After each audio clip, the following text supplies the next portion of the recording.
Ini salah satu siasat cerdas dari Pak Prabowo yang mengajak berjumpa beberapa tokoh kunci oposisi. Apakah ini adalah kunci bahwa nanti pemerintahan berikutnya ini akan berjalan dengan lebih kondusif? Ataukah ada tanda yang lainnya yang kita belum mengerti? Mari kita lihat.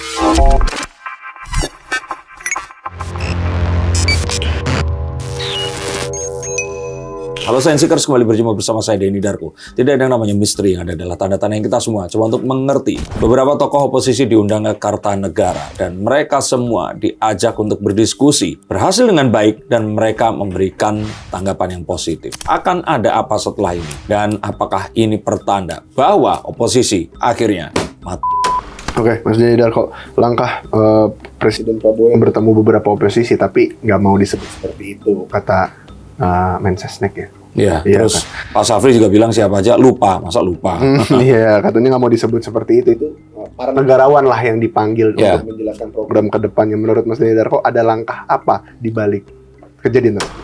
Ini adalah, kalau saya bilang, demokrasi yang sesungguhnya, yang sebenarnya, di mana semua itu dibicarakan, tidak dipertentangkan sebagai sebuah upaya untuk berganti-ganti kepemimpinan. Terus diriset.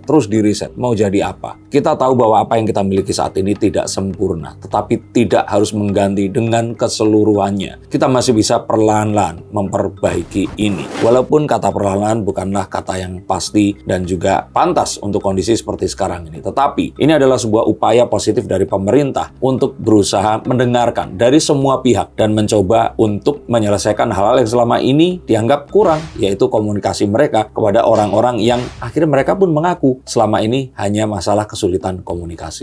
Tapi banyak juga netizen yang berpendapat bahwasanya langkah mengumpulkan oposisi ini bisa jadi Pak Prabowo kedepannya akan ada bagi-bagi kursi. Bagi-bagi kursi. Iya, nggak masalah juga kalau ternyata ini adalah sebuah upaya agar orang yang mendapatkan kursi ini bisa menyuarakan pendapat mereka yang kebetulan berbeda ini dengan lebih baik lagi. Apa yang salah dengan bagi-bagi kursi? Akan jadi masalah jika ternyata kekuasaan ini digunakan sebagai sebuah cara untuk mempertahankan secara absolut apa yang jadi pengaruhnya dan kemudian dibarter dengan upaya untuk menguntungkan diri sendiri dan merugikan orang lain.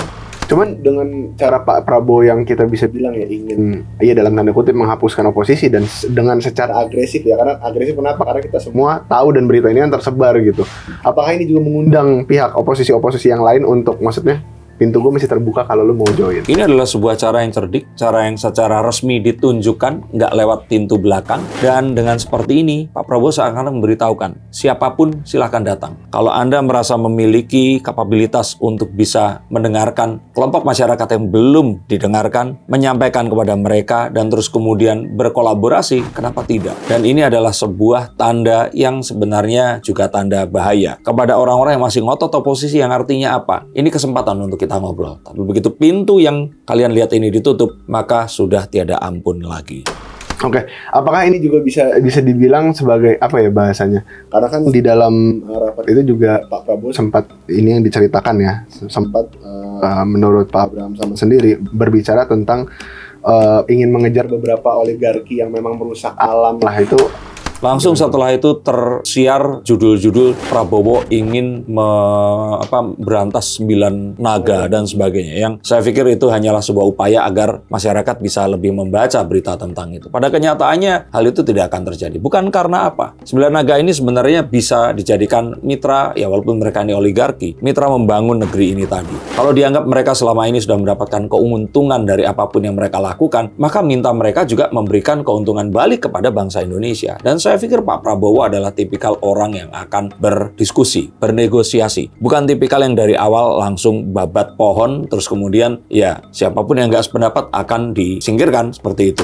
Oke, tapi kan seperti yang kita tahu ya, maksudnya pihak-pihak dari oposisi ini nggak hanya itu aja, dan maksudnya masih banyak juga mungkin oposisi yang belum ter-reach out lah oleh Pak Prabowo. Refli Harun, ya, tapi Harsobono bukan lah ya. Nggak, apakah langkah seperti ini ke depannya akan dilakukan Pak Prabowo lagi sampai benar-benar oposisi ini tuh kosong, apalagi masih ada Bu Mega yang mungkin masih Saya pikir itu pun enggak ya, karena ada beberapa orang yang memang merasa bahwa mungkin nantinya harga yang ditawarkan oleh Pak Prabowo ini nggak cukup. Sehingga mereka akan, ya kalau tawar-menawar ini mereka akan tahan harga dulu. Nggak berusaha untuk sekonyong-konyong datang atau terlihat murah ingin datang. Rocky Gerung kan juga belum ketemu. Tapi Rocky Gerung sebenarnya bukan termasuk oposisi karena nggak pernah mengkritik Pak Prabowo. Tapi kembali di sini kalau menurut saya, orang-orang seperti ini tentu saja masih ada. Tetapi harapan Pak Prabowo adalah sampaikan dengan baik. Tapi jangan mencoba untuk menghasut masyarakat yang saat ini sedang tidak baik-baik saja. Oke. Tapi banyak juga pertanyaan bahwasanya pertemuan Pak Prabowo dengan oposisi ini apa ya bahasanya? Mungkin meniru gaya dari Pak Jokowi di saat memerintah ya. Maksudnya kayak ingin mendamaikan semua pihak. Cuma kalau Pak Jokowi kemarin mungkin nggak sempat sampai tuntas mungkin. Tapi di Pak Prabowo ini bisakah maksudnya menyatukan semua pihak yang ingin jadi oposisi berada di sisi Pak Prabowo?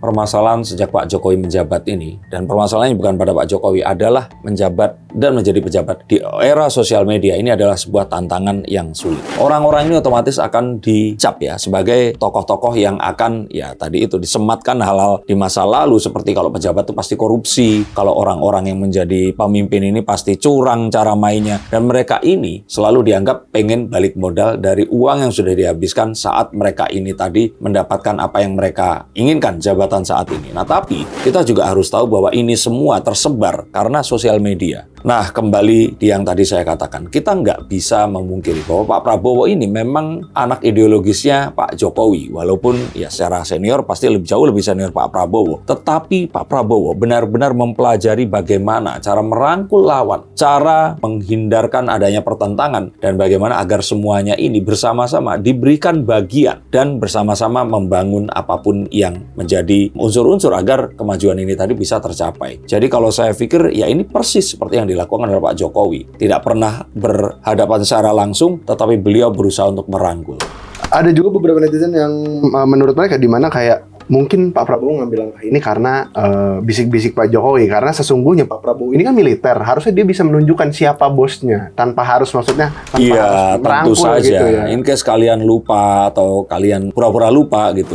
Seskap kita itu, Kolonel Teddy ya, ini kan dulu ajudan Pak Jokowi, dan saya tetap masih berkeyakinan bahwa beliau ini adalah jembatan komunikasi antara Pak Prabowo kepada Pak Jokowi. Jadi selama dia masih ada, maka yang akan terjadi akan selalu terima kasih Bapak Jokowi. Ini terakhir ya, menurut Mas Dani Rahus ini kenapa kalau kita berbicara tentang pro kontra nih, kenapa Pak Prabowo ini maksudnya dengan cara yang lebih tegas gitu untuk ya gue bosnya, kalau lu mau posisi silakan, tapi lu harus tahu gitu gue yang ngatur sekarang. Gak apa-apa, kalau ini tahun 1993. Nah, di tahun 2026 ibaratnya orang ngejar jambret-jambretnya aja, ini masih diperdebatkan hingga detik ini. Maka saya kira memang perlu sebuah cara yang manjur dan juga cerdik. Seperti seorang pesulap, mengalihkan perhatian kepada perhatian yang tepat dan mencoba untuk menghilangkan perhatian dari tempat yang tidak diinginkan. Karena jika tidak, maka sebenarnya hal-hal buruk akan terjadi. Tapi jika ternyata itu dilakukan dengan baik, maka hal-hal positif ini akan terjadi. Dan memang itu memerlukan sebuah trik-trik seperti ini agar semuanya bisa tereksekusi.